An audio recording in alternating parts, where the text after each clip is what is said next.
Hello viewers, it's 5/11, May 11th, 2019, and I wanted to go over some tactical shooter news. I thought I'd do this as a regular installment to inform viewers and of course bring in viewers more interest to my channel. But let's cover it. I get a lot of my news from other sources, obviously, so I wind up parroting some other news that's been reported. But, you know, that's how word of mouth spreads. That's how news spreads. And of course, I inject my own commentary and opinions. So this isn't true journalism, which should only be answering the questions who, what, why, where, when, and how. Sometimes why. Did I already say why? Anyway, it's not, true journalism is not for injecting your own opinions or telling viewers what to think. It's simply to report what happened. And that's something that's been lost in the mainstream media. It's part of why the president talks about fake news so much. It's because we're being indoctrinated, brainwashed by the media outlets, told what to think, and that's why the rising generation doesn't know anything about fundamental American values anymore. It's because the powers that be are trying to transform America into a servant of a one world order. And that is the truth. You don't have to like it, you just have to know it. So, moving on, don't want to get political. Let's stick to tactical shooters. So, Operation Oracle has been released. Apparently that's 2 brand new missions in Ghost Recon Wildlands. I tried Recon Wildlands during this previous free weekend. And while I found it graphically gorgeous, like the camouflage and the weapons and the uniforms and the environment, they were all gorgeous graphically, at least on my system. But the key bindings, I'm still going to investigate whether I can change them, but I found them very counterintuitive. I found the GUI ridiculously counterintuitive. You know, these designers, they spend all these resources on making games, the graphics in the environment look great, but then they can't figure out a simple GUI, and it drives me insane because that's one of the easiest things to program in a game. At least this is coming from someone who took a Visual Basic course and has some idea how easy it can be to create a GUI. So, graphical user interface. Anyway, so back to this, Operation Oracle. As you can see, it's starring Shane from The Walking Dead, also the tanker character from the movie The Fury. And did he also play the Punisher? I haven't seen that movie yet myself. He was also in a short with Clive Owen in the renewed Driver series of like story ads for BMW, if I remember correctly, and did a great job in that. He's a great actor. I don't know if you could say he always plays himself, but anyway, he seems to be somewhat of a draw to anyone who's seen him perform in other roles. So apparently he's one of the characters in these 2 missions, which are leading up to something else. And that is, as reported by Operator Drewski, Ghost Recon Breakpoint. And Ghost Recon Breakpoint apparently adds more of a survival element, which is interesting because I was just remarking when I tried out Ghost Recon Wildlands during the free weekend, however briefly.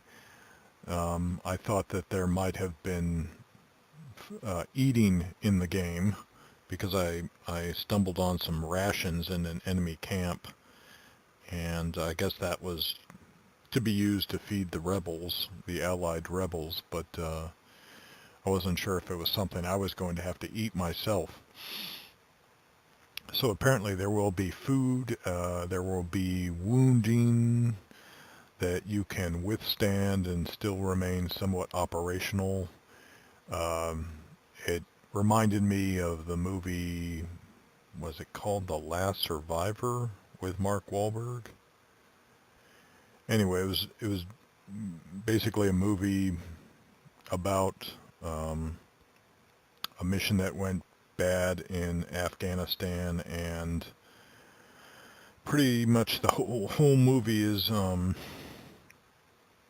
these four operators, I think they were SF, kind of getting their ass kicked, being badasses while they're getting their ass kicked, but nevertheless getting their ass kicked.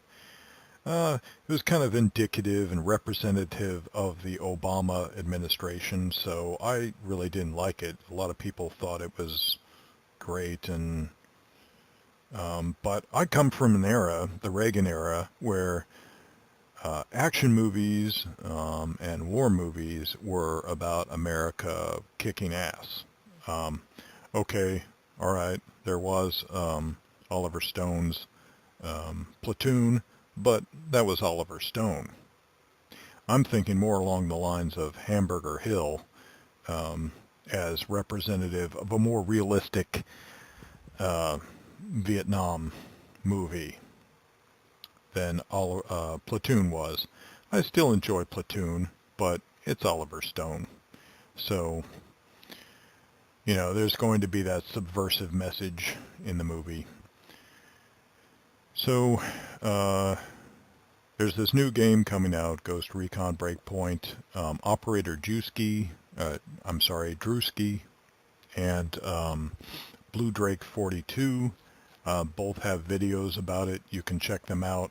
I get a lot of my news from these two personalities on YouTube, and I really enjoy their content. I recommend you check them out because they're a lot better at editing and covering information than I am in the tactical first-person shooter genre.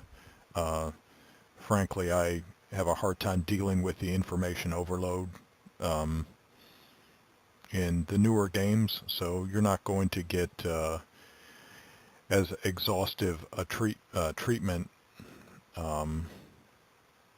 in the news regarding these titles as you might get from them. So I'm just doing a general survey of what I've heard lately.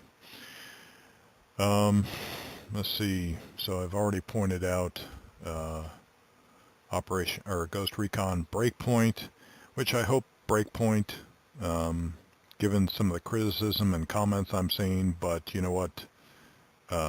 Gamer comments are pretty brutal and unforgiving, and it's a wonder anybody makes games for these people at all anymore, because nobody's happy with anything if you judge by the comments.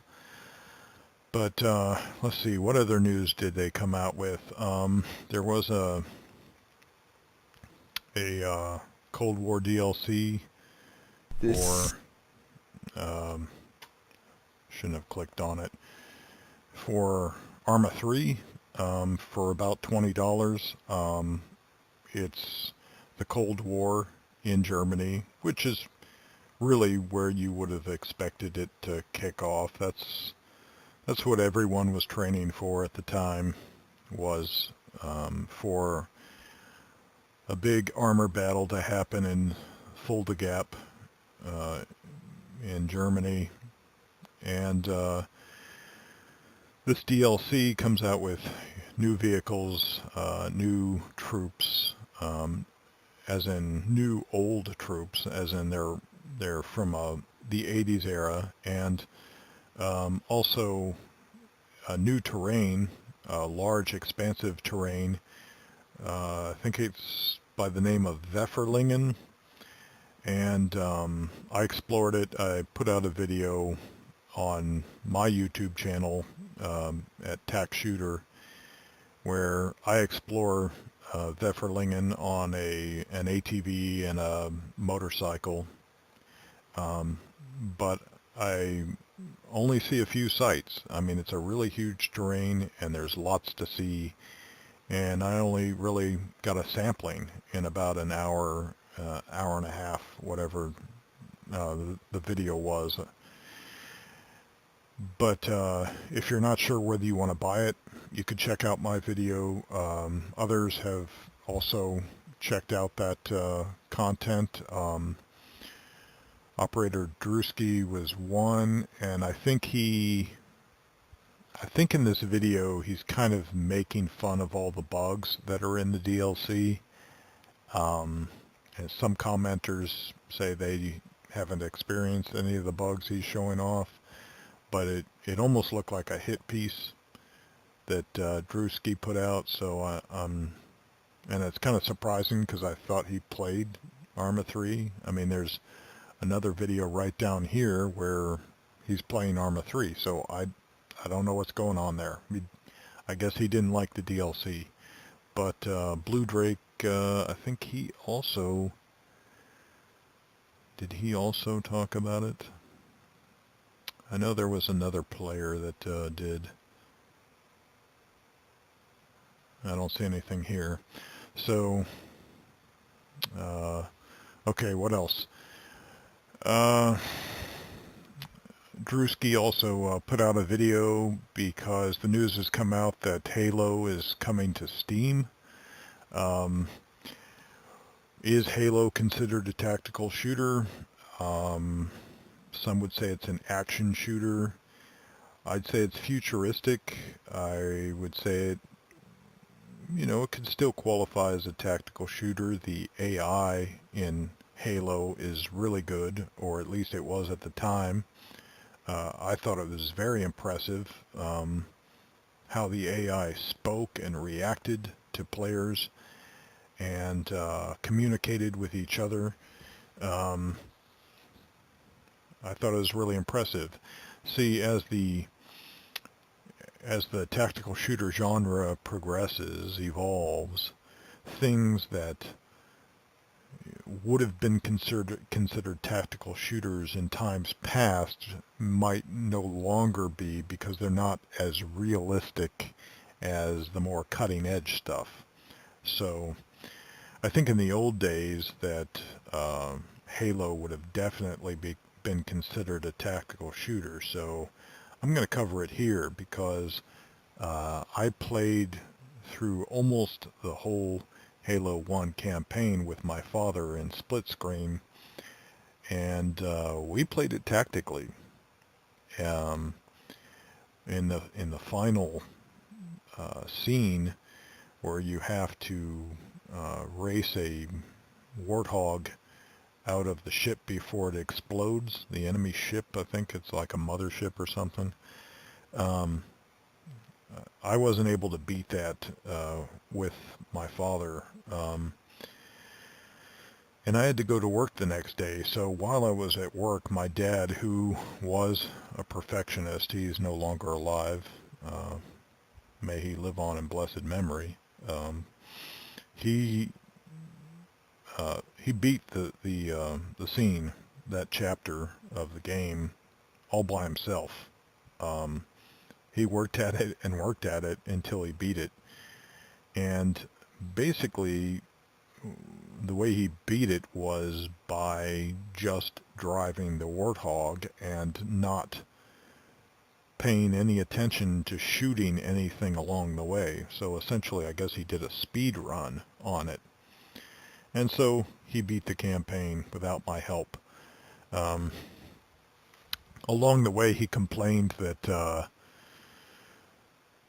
I was a little too aggressive, impulsive, like I wasn't sticking by him because I guess I had more in the way of twitch reflexes, while he would play Rainbow Six and Rogue Spear in a very slow, methodical, tactical way.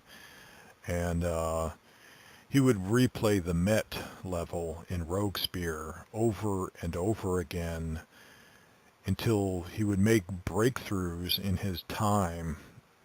So essentially he was practicing a speed run on the Met level, and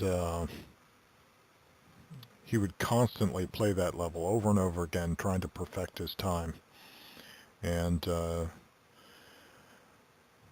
it'd be interesting to find out if his time, if I could ever recapture that moment, if his time measured up to the world record, if there is one.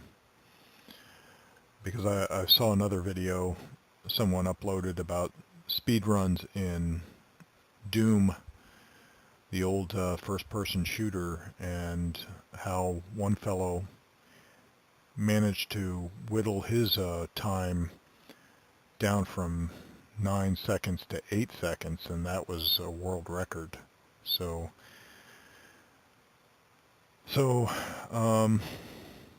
I too, I'm looking forward to Halo coming back. I'd like to play it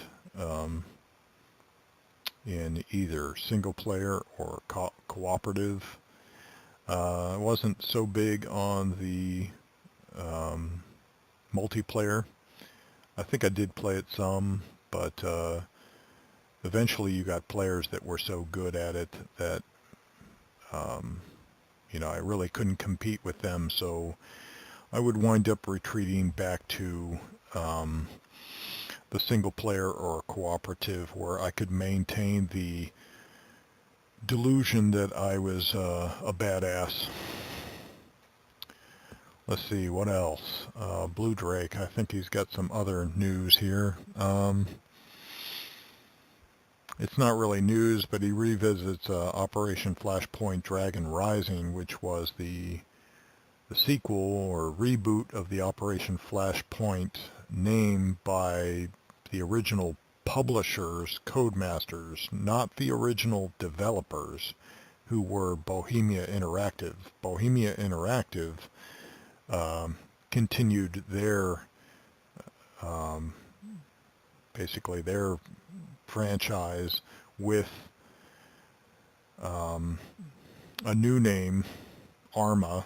At first it was Armed Assault, and then I think they went to Arma, and so now we still have Arma 3. So if you want the true successor to Operation Flashpoint, Cold War Crisis, and Resistance, and even Red Hammer, even though Red Hammer was made by Codemasters, then you'll want to play Arma 3 if you can. Arma 2 is really good, but there's a little problem in Arma 2, I don't know if it was ever fixed, where the AI can see through the grass, so you wind up getting shot by the AI a lot, because they can see you and you can't see them, and it kind of sucks. However, there's a way to get around that. You could look for it. I think it might still be on YouTube, but it basically involves searching for a couple of files that have the word clutter in their name, in their file name, and then what you do is you change the file extension from whatever it is to BAK for backup, and or you just add an extension to it, so you don't forget what the original extension was. And then that eliminates the clutter in the game, and so what you wind up with is ground that's more reminiscent of Operation Flashpoint Cold War Crisis, but while it doesn't look as good, it results in much better gameplay where you can see the enemy AI as soon as they see you. Hold on a second, please.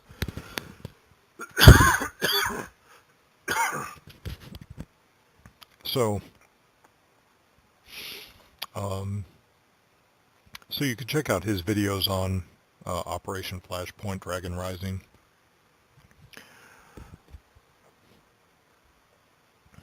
let's see, on Steam, another bit of news. Even though the release date is set out to the fourth quarter of 2020, what many are calling SWAT 5, Ready or Not, it now has a Steam page, two of them apparently. One is for the supporter edition, which gets you some like extra skins or something. And then for the regular package. And so that's a good sign, because now we're seeing that this is a game that really intends to come to being. I never had any doubts based on the video.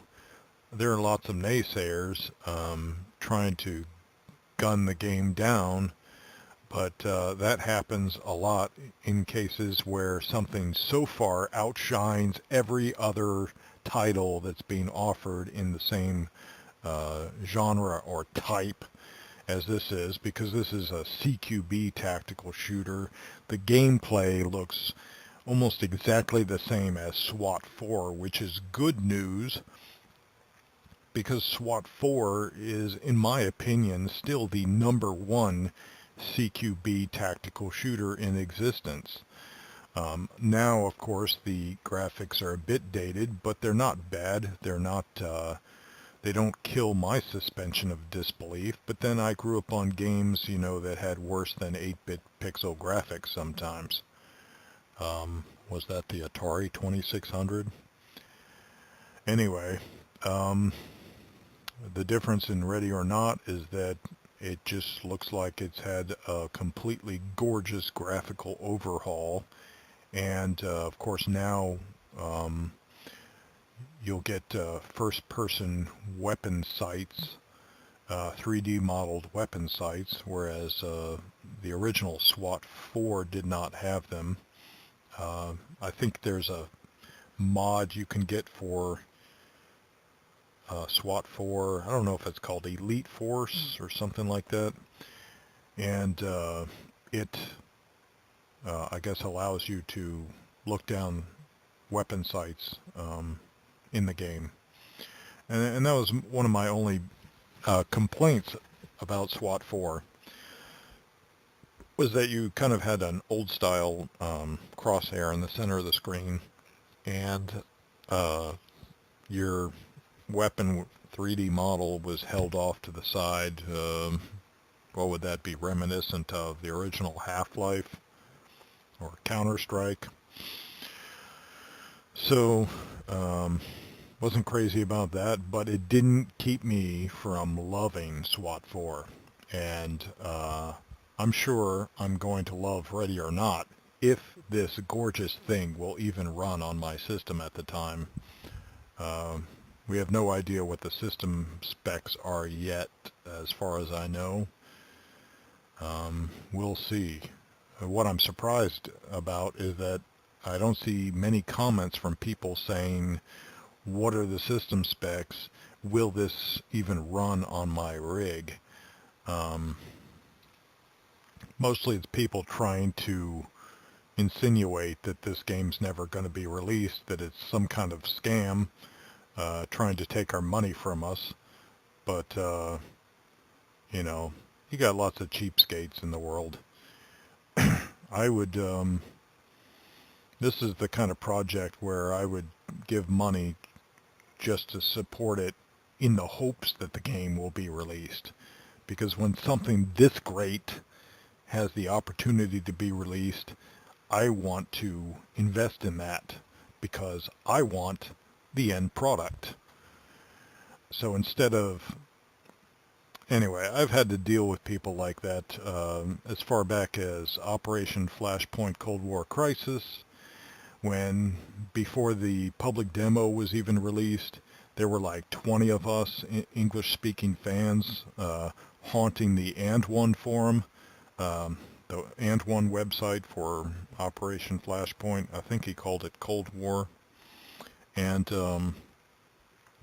they would release screenshots and unit videos. That was Unit videos were what we got from Operation Flashpoint before the public demo came out. And what they would do is they would take something like a deuce and a half truck, and they would just show you a video of the deuce and a half truck and maybe some troops loading into it, and we would like practically pee ourselves with glee because it looked so incredible compared to everything else that existed. And part of the reason for that was because of the photorealistic textures, which brings me back to something else. I think Blue Drake was talking about it. Here it is. This is a game coming out called Russia 2055, and Blue Drake dug up some screenshots and footage of this game, and he's trying to uncover more information if he can. But the game uses photorealistic textures, at least in some cases, and the result is much better graphics, because sometimes a photo scan of a texture just looks better than some artificial crap that an artist draws up. And that was the case with Operation Flashpoint Cold War Crisis, although probably now some people would say that those textures could not be called photorealistic. At the time, they were.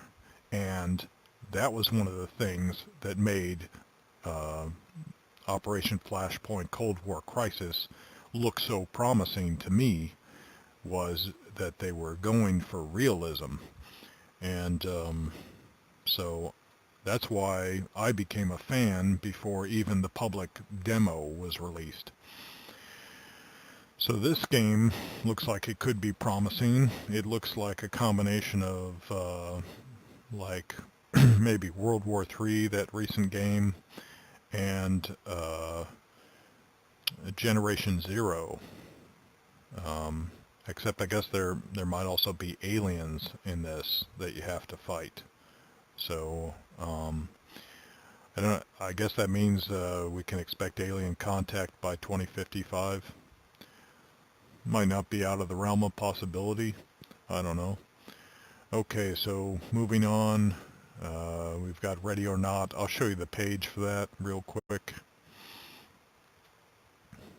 There's a video. I'll pause that. I don't really want to show off any videos when you can go there and watch the video yourself in a better format.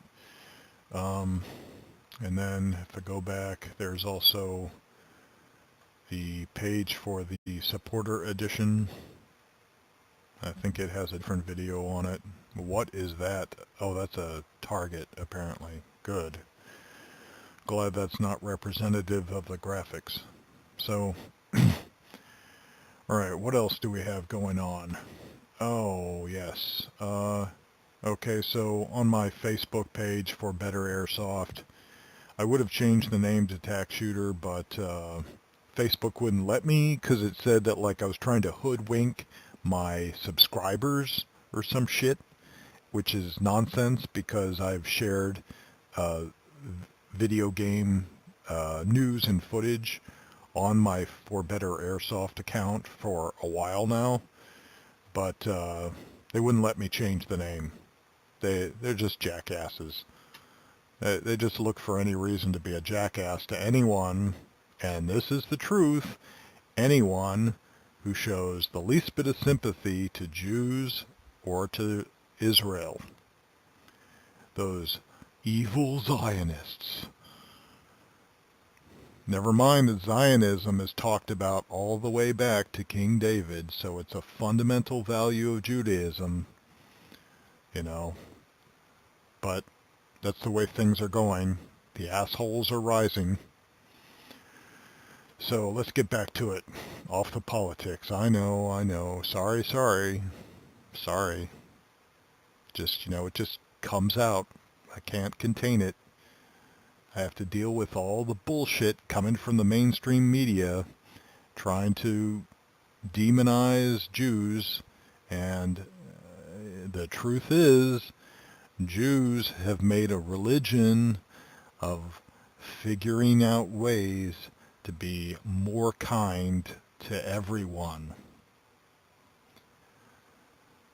Some say, oh, just follow your heart. Well, you know what? One person's heart is a little different from another person's heart.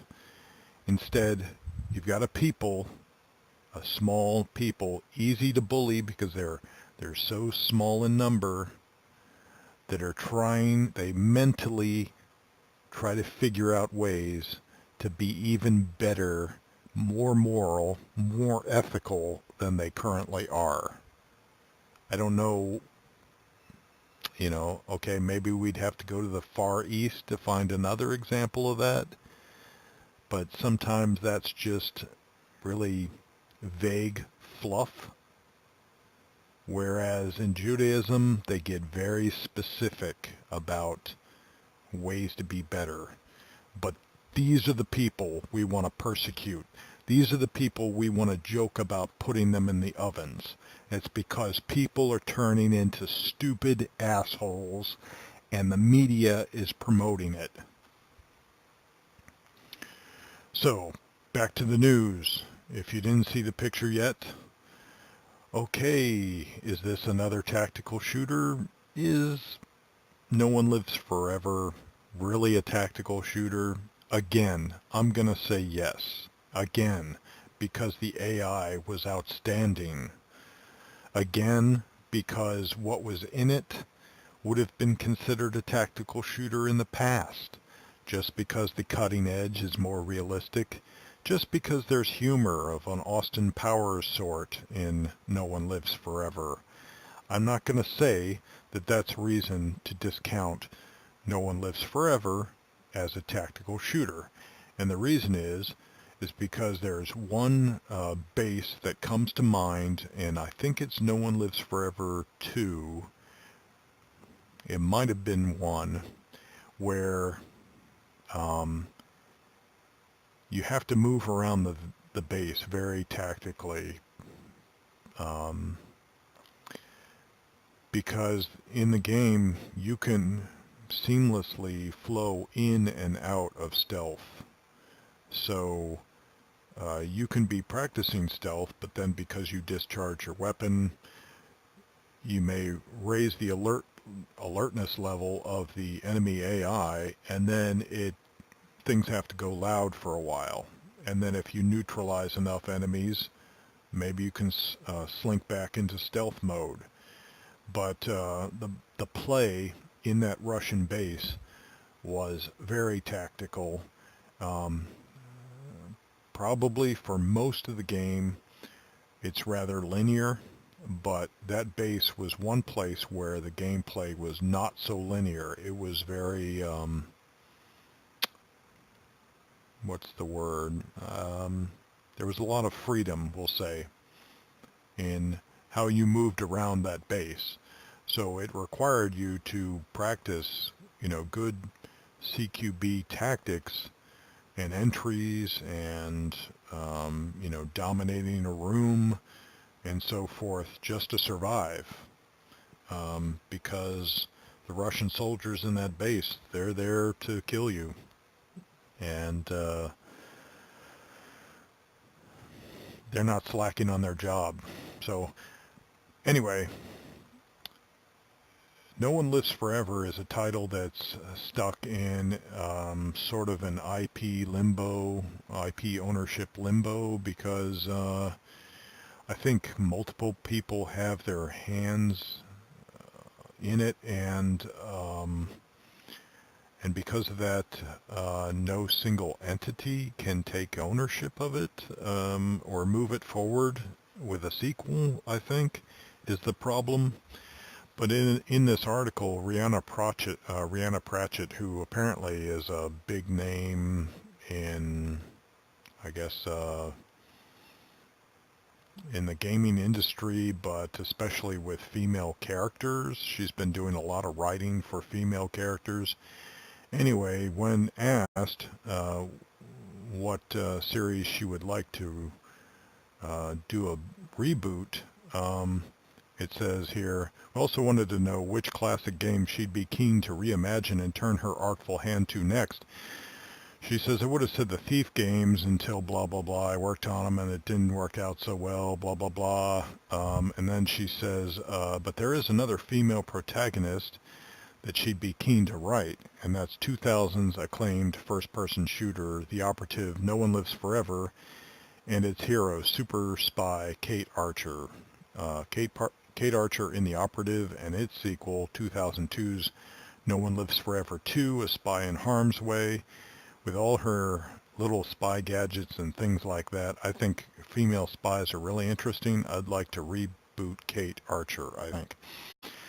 And I'm not going to say that it was so much because of the gadgets that Kate Archer was interesting. In that game, I really lived for the cutscenes. I wanted to get through a level just so I could get to the animated cutscenes and see more of Kate Archer from a third-person perspective, because she was I guess you could say she was drawn really well in both the first and in the second title. It's funny, in the second title she had more of a like a Roger Moore kind of feeling to her, whereas in No One Lives Forever 1 she had more of a Scottish feeling to her, I think. I could be getting my dialects wrong, but anyway, I really enjoyed that series a lot. It was so much fun, except for the stealth mission in No One Lives Forever 1. I played through the whole title, and I'm not sure if I played all the way through No One Lives Forever 2. I'm notorious for not finishing a campaign, but after I got the cheat code, I think it was, to get past the stealth mission, and unfortunately there was a really cool cutscene at the end of that stealth mission, so when I used the cheat code to get past it, because I found it very difficult, as I found the stealth missions in Rainbow Six, I think, and that is Rainbow Six 1 on the PC, and Rogue Spear. I kind of take the Cliffy Bleszinski philosophy of game design, which is you don't make the thing super difficult and you offer up little rewards all along the way. And some games just have missions that are super difficult. In fact, a game that I worked on, Operation Flashpoint Cold War Crisis, I never completed the campaign in that because there were missions that I found too difficult to get past. So I would spend a lot of my time in multiplayer or just having fun in the editor, creating my own missions. I think Half-Life 2 was one of the first games I played all of the way through, but I spent a lot of time flipping dooley birds at the screen because I was so frustrated by how difficult some parts of it were, but I did manage to get through it, and because it was just so good, I just could not tear myself away from getting farther in that story. It was just too good. I really should go back to Half-Life 1 and play through that because I never have. It would be great if they would come out with a Half-Life 3. I still need to play all of the way through the 2 extra episodes for Half-Life 2. I should do that too. Anyway, so back to this. Just to have a lady like Rhianna Pratchett talking about rebooting No One Lives Forever is at least a step forward. We can only hope that something like this might be the impetus that breaks the logjam, the bureaucratic legalese logjam, litigious, I guess maybe is the word, that is preventing us from getting a sequel to No One Lives Forever 2. I look forward, if such a thing is going to happen, I look forward to the fun that is sure to come if we get a Nulf 3. So, anything else? I'm not being paid to say this, but it occurred to me that today, being May 11th, it is 5.11, so I headed on over to the 511 website and saw what I was sure would be there, which is a 20% off sale on all gear until tomorrow, May 12th, at 511 Tactical. If you've been playing Ghost Recon Wildlands, then you've probably seen some 511 Tactical gear in the loadout offerings in that game. And so this is the company that makes that stuff. So if you play Airsoft, you probably know about this. If you're a prepper or a survivalist, you probably know about them.